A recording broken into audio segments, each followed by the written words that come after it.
Reverend Don Lewis coming to you from the beautiful metaverse, and more specifically from beautiful Danville, Illinois, homeland of the Corellian tradition. And this is Midday with Reverend Don, and as you know, if you follow Midday with Reverend Don, we can talk directly. If you type your question or comment on whatever platform you happen to be watching on, it will show up here in my chat room, and we can talk directly. And I want to welcome everyone. I hope you're having a lovely Thursday. Today, my subject is how to write a book. Yesterday, we talked about my newest book, which is Reverend Don's Book of Astrology. And that has become available at CorellianPublishing.com. We've sold the first few pre-orders already. The ETA is basically the spring equinox. I think we said March 21st. It'll be around that time. The book is currently being written. Hello to Renee in the chat room. Hello to Calvin in the chat room. It's good to see you both. Today I thought maybe I'd talk a little bit about how to write a book. You know, I've known a lot of people who wanted to write a book or books and had more or less success in doing so. And having written now quite a number of them, there are a few things that I think I have to say to it. Now, yesterday I mentioned one of the best pieces of advice I've received, which came from Sir Edward, saying that it's important to remember your audience when you're writing. This is vitally important in whatever you may be writing. You don't want to use, without explanation, terms they're not going to get. That doesn't mean that you want to, quote, dumb your work down, end quote. It means that you want to make sure you explain anything that needs explaining before you start using it. If you go through, for example, the Corellian Wicca lessons, there's lots of use of metaphysical terms in there, but they're explained before they're used so that people understand what they're reading. This is a very important part of writing, and it goes in more than one direction because it does depend on who your audience is. So the very first thing you need to consider, if you think you would write, that you think that you would like to write a book, the first thing you need to consider is who you're writing it for. And that can be a question with a number of different answers. And whatever your answer to that question is will have something to do with how you write that book. In some cases, it may have to do with how you structure it. In some cases, it will have to do with the way you approach things like vocabulary. Obviously, the clearest example is if you're writing a book aimed at children, you'll want to write it very differently than if you were writing a book aimed at academia. But there are many, many other ways in which the audience makes a difference. Hello to Janet in the chat room. It's good to see you. So your first thought on the subject of writing a book is, who are you writing it for? And in some cases, the answer to that might be that you're writing it for yourself. But you know, this too involves particular considerations. If you're writing it for yourself, why are you doing so? And is it going to do what you hope it will do? If you're writing it for a particular audience, are you aiming it to what they can understand, and will it have the effect you hope it will have?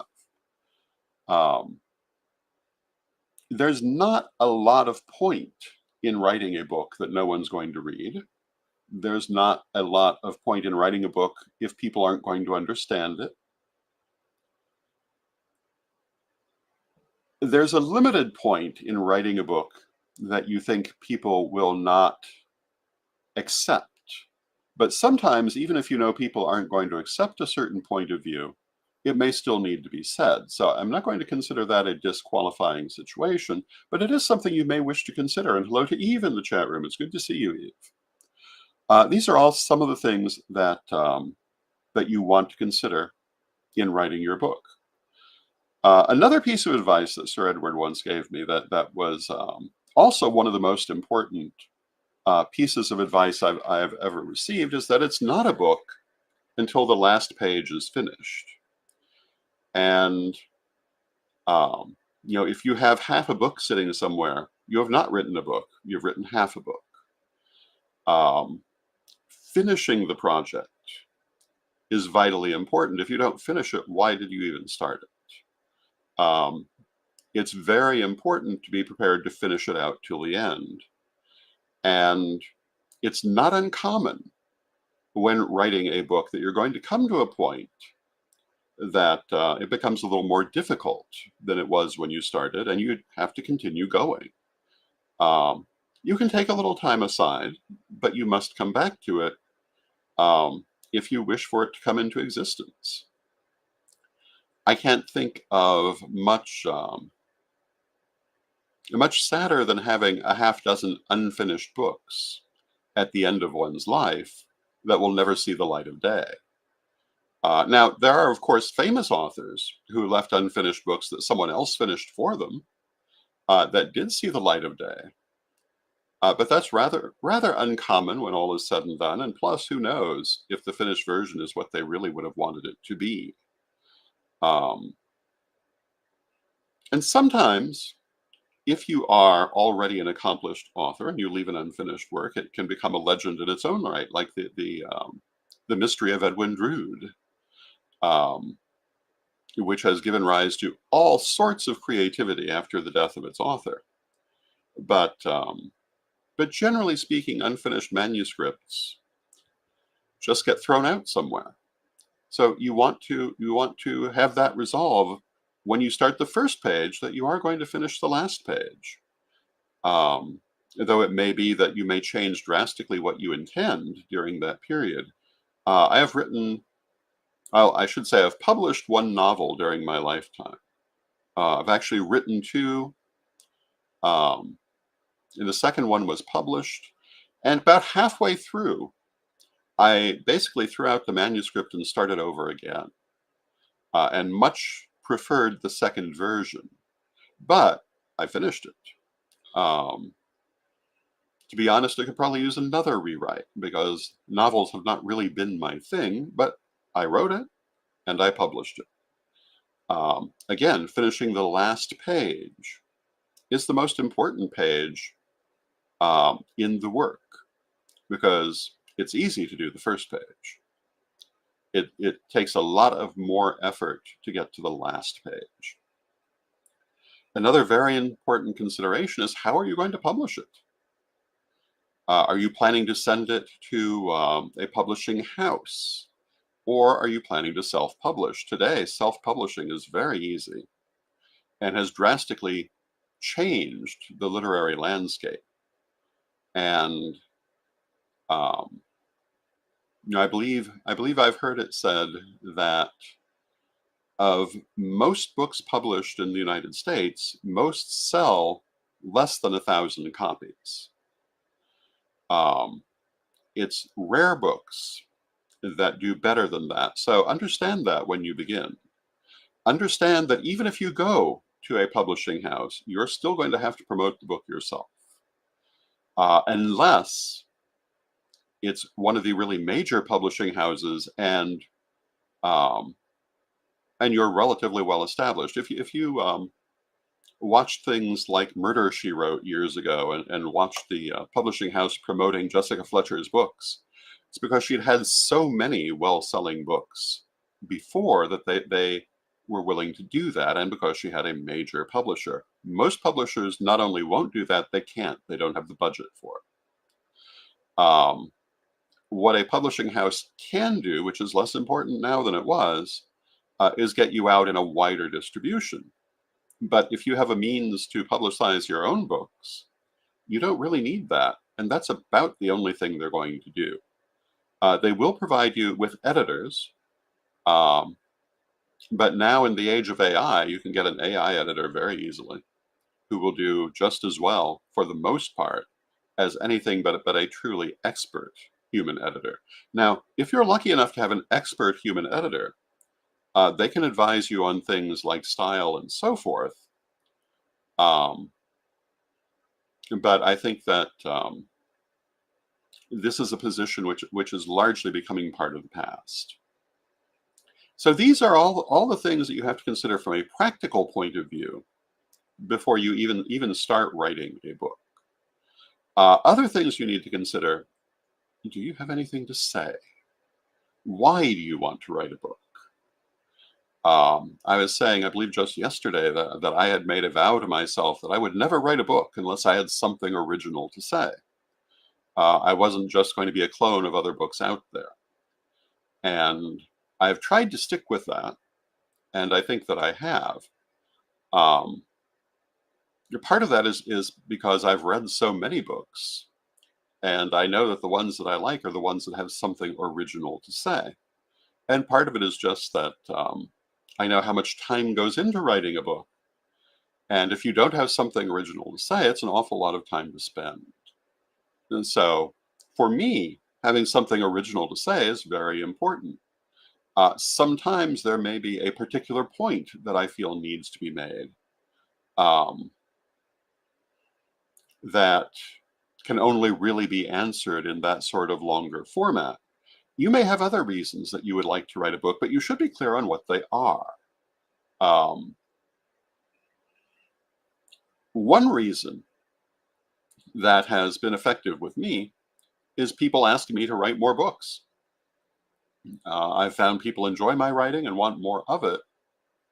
And still within that context of wanting to confine myself to original things that I can say, I have found that people's desire for my writing um, has given me the impetus to continue writing. Not nearly at the level some people might have desired, but still at some pace. And to some extent, all of these same considerations come into things like video, like what I'm doing right now. Why do this? Um, Many of the same reasons are part of why I continue doing video offerings.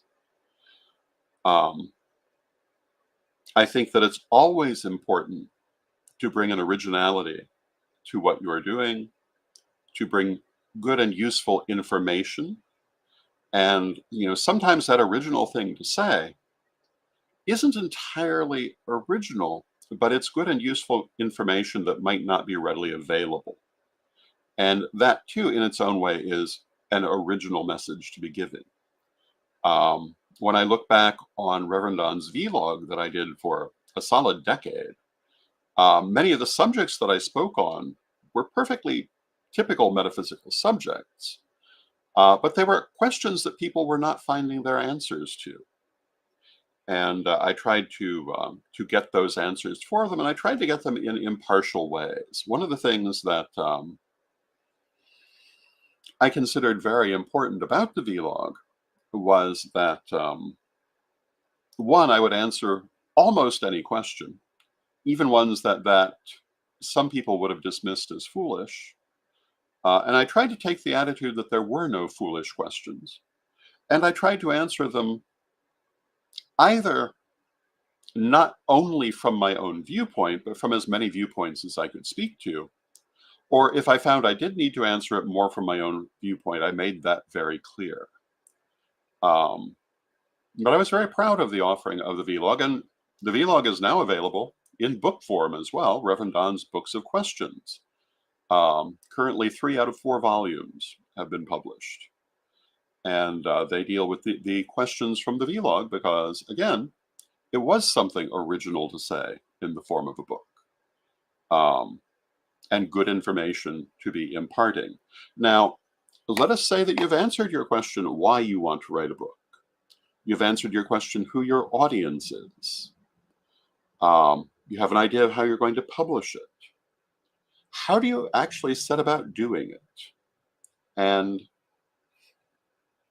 I have to say first, there's no one answer that's going to fit everyone because, as in everything else, people are individual. Not everyone is going to write exactly the same way. But speaking from my own point of view, it's generally helpful to start with your outline.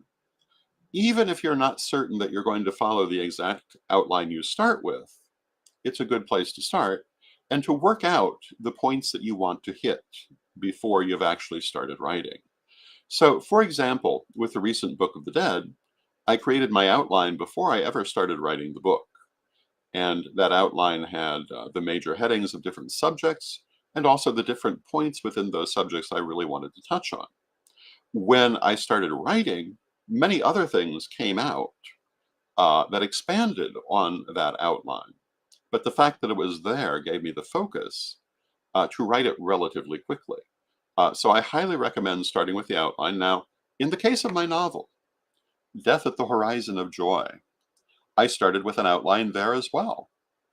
Um, and I found that it deviated greatly from my original outline. Part of that was intentional, part of it just happened. And I'll tell you, if you're writing a fiction story, as a novel, for example, you may find that the characters will tell you what they need to happen, and it may not be what you quite intended. When I was writing Death on the Horizon of Joy, as I was plotting out the characters, and I spent a lot of time plotting the characters, one of the things I did is I considered Gilligan's Island.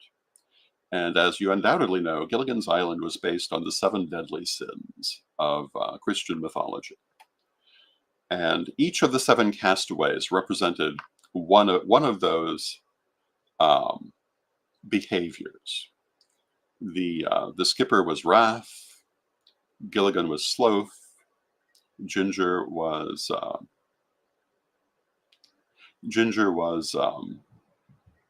lust, Marianne was envy, Lovey Howell was gluttony, um, the professor was pride, and Mr. Howell was greed.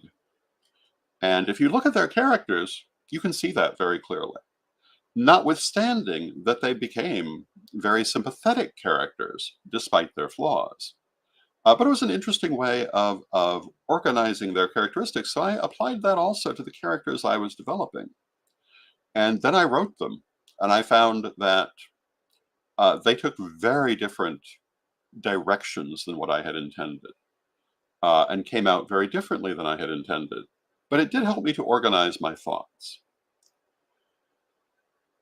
Some people like the idea of having a certain number of hours to write every day. I think that's probably very constructive if your day allows for it. Or maybe I should say a certain number of hours to allow to the project every day. And in particular, those people who write large numbers of books, I think tend to do it that way, with time set aside every day to work on the things that they're doing. And hello to Brian in the chat room. Hello to Magical Mermaid in the chat room. It's good to see you both. But as I say, I would start with the outline, but I would regard the outline as a guideline, and do not necessarily expect to stick too close to it. I would say do set a time to work on your project on a regular basis, maybe every day, maybe every other day, but that will keep you going. And I find for myself that Brian says, I love outlines and forward planning of a project, as you know. Yes. And it can be very useful. Now, of course, it depends on the work that you're writing too. But even something like the Omnibus, which is a collection of metaphysical poetry and artwork, it's organized in a certain way that required an outline. And I think that any literary project will require that outline. Generally speaking, my advice is that you want to remember you're going to have to do more than one draft. And some people will say, finish the whole thing and then go back and rework it. I find for myself, that is not what I do. I'll finish a section and then sometimes go back and rework it. And sometimes having written as much as I've written, I don't necessarily find that second step necessary. It all depends. But usually I will certainly go through it more than one time. I like to read it aloud to see how it flows. Um, and I think it's very important to consider how it flows. People have told me when they read my books, they can hear my voice if they've been familiar with my videos. And this is an important point to bear in mind, that the voice of your writing is an important thing. You want to have your own voice. And I was talking the other day about not liking the direction that many computerized grammar programs are trying to point people toward using the most concise language possible. That's called eliminating your voice. It's fine for business writing. It might be fine for academic writing. It's not good for creative writing. You want to have a distinct voice. And hello to Jai Rajput, who says, hello, Professor Don. It's good to see you, Jai. It is important, I think, to be mindful of your voice and not allow it to be cut out. Now, sometimes you want to be careful that you're using your actual voice. And I know in my case, when I was published through Llewellyn, a lot of things that were very typical wordplay for me, they did not like, because I have a tendency to use arcane forms. And they may very well have been right, that people would have had some difficulty understanding some of those. I tend to figure people will catch on, but that's me. I also am known for things like capitalizing in an unusual fashion. I capitalize more like a speaker of German than a speaker of English. I tend to capitalize the words I really want to call attention to. And so in that sense, I capitalize on a more individual level. And I know that for some people that's problematic for them, for others it's not. I think it has to do, that particular choice on my part, has to do with the very eclectic background that I have in my own reading, which did involve those older manuscripts that used different styles of capitalization. But it also was helpful for calling my attention to things. And I realize now that I'm somewhere in the neurodivergent range, and the eccentricities of my writing have something to do with that. And again, I tend to figure that people will catch on. I haven't really had anyone tell me they couldn't read my writing because there's a capital where they didn't expect it. But if you've read my books and that did stop you from being able to finish, let me know. It's something that would be useful. Other things that you should consider. The hardest part of writing a book is finishing, sticking with it. Life gets in the way oh so very easily. And you have to realize this is a major commitment when you start out to do it. The more you do, the easier it's going to get, for the most part. But you'll read about people who took years and years and years to finish a book. And some of my writing has taken just that long, and others not, depending what it is. The Second Degree is famous for being cursed, because at any time anything is done to it, it takes forever. Whereas the First and Third Degree did not. Third Degree went by like nothing. The Book of the Dead came together very quickly. Death on the Horizon of Joy took 10 years. Although at least 3 or 4 of those years I'd stepped away from the project before coming back to it. There are other projects I have. Well, the Tarot of Hecate, which, although not exactly a book, is basically the same concept. A creative project involving most of the same considerations took over 30 years, but that's because for about 20 of those years, it was not being worked with. It had been a project that was done in the 1980s that almost got published, and only many years later did we come back to it when circumstances had changed and publishing it was much easier. Um, but generally speaking, on the subject of just writing a book, it's a major time commitment, and you must be cognizant of that when you begin. Um, and there may be times when you feel, for example, writer's block, which may hold you back for a while. And what do you do if you have writer's block? Well, sometimes it's best to just step back and let it work its way through.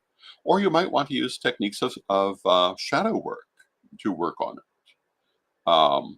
But writer's block can stop you from working on a particular project because the creativity simply will not come. But the other thing you have to bear in mind, particularly if you want to be a writer for a living, is that although it's a creative process, you still have to work with it even when you don't feel creative.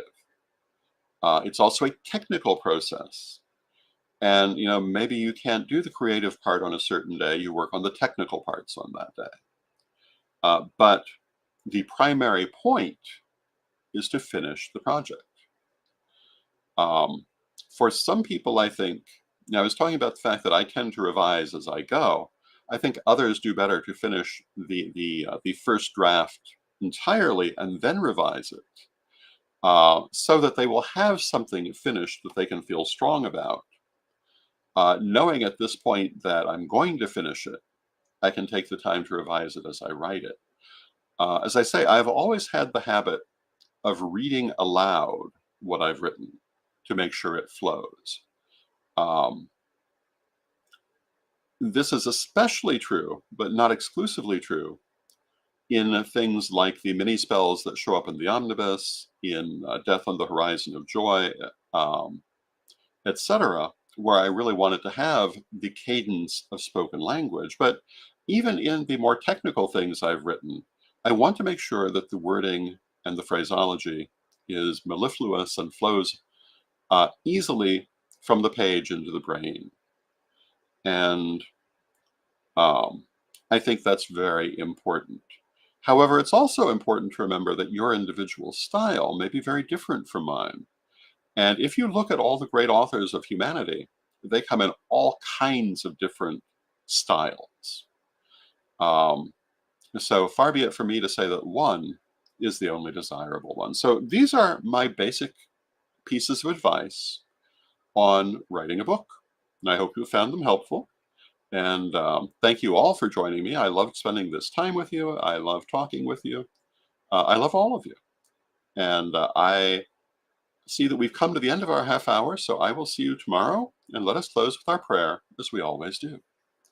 Divine Mother Goddess, Divine Father God, beloved ancestors, we thank you for all that you do for us in our lives. And we pray that you will continue to come forward with us as we go forward into the future, and that you will help us to express ourselves in the world, whether through writing or through other means. Help us to bring our message into the world and to find a receptive audience for it. Divine Mother Goddess, Divine Father God, beloved ancestors, we thank you with great love and thanks, and knowing you are always with us, but from respect, we thank you for your presence, and may you be